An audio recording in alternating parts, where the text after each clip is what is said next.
Hi guys, today we are testing Ryzen 3000 series processors. The first part we have is the current top-end Ryzen 9 3900X with 12 cores, 24 threads, 64 megabytes of L3 cache, base clock of 3.8 GHz and max boost clock of 4.6 GHz. The TDP is 105 watts and the price is $499. The second processor we have is Ryzen 7 3700X, which have 8 cores, 16 threads, 32 megabytes of L3 cache, base clock of 3.6 GHz and max turbo clock of 4.4 GHz. The TDP of this is just 65 watts and the price is $329. For this review we have Gigabyte X570 Aorus Master motherboard and we will be using GeForce RTX 2080. On the Intel side we have Core i7 8700K and Core i9 9900K. Also we have Ryzen 7 2700X for comparison with the previous generation.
As you can see, AMD has made a very big stride, and for the first time in long years we have AMD processors capable of snagging wins from Intel counterparts. They managed to win, albeit with very small margins, in CSGO, Assassin's Creed Odyssey and Civilization 6. In the other games tested, the improvements over Ryzen 7 2700X are very notable, and in the most part the processors are very comparable with their Intel counterparts, to the point that we can say the current Ryzen 3000 series has basically the same performance as Core i7-8700K. L3 cache, dubbed by AMD the game cache, seems to be working very well. In the end, we have 20% on average improvement over Ryzen 7 2700X, and Core i9-9900K keeps around 4% lead over the new Ryzen 3000 series. Keep in mind that during gaming,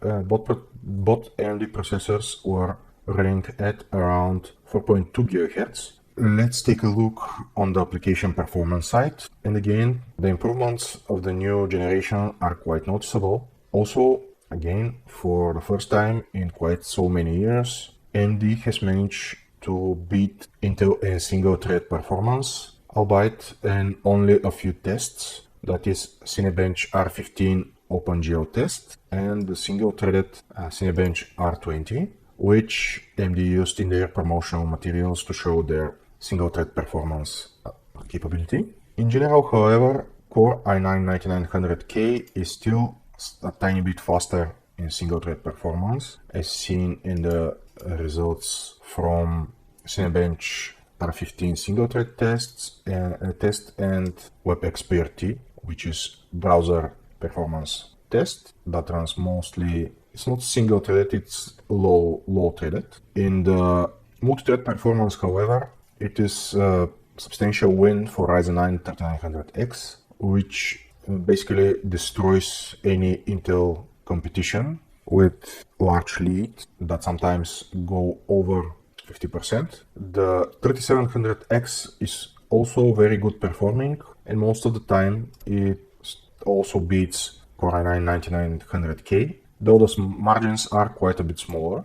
In the end, we have around 30% improvement in general performance for Ryzen 7 3700X against the previous generation Ryzen 7 2700X. Also, that puts Ryzen 7 3700X in around 7% more performance than Core i9-9900K, which, considering the 30% price difference between the two, is a very substantial improvement. And on the top, there is Ryzen 9 3900X that is in a league of its own. It's a processor that should be in quite interest for content creators. It has extremely good multi-thread performance and it keeps relatively modest price compared to its other competitors from the high-end desktop platforms.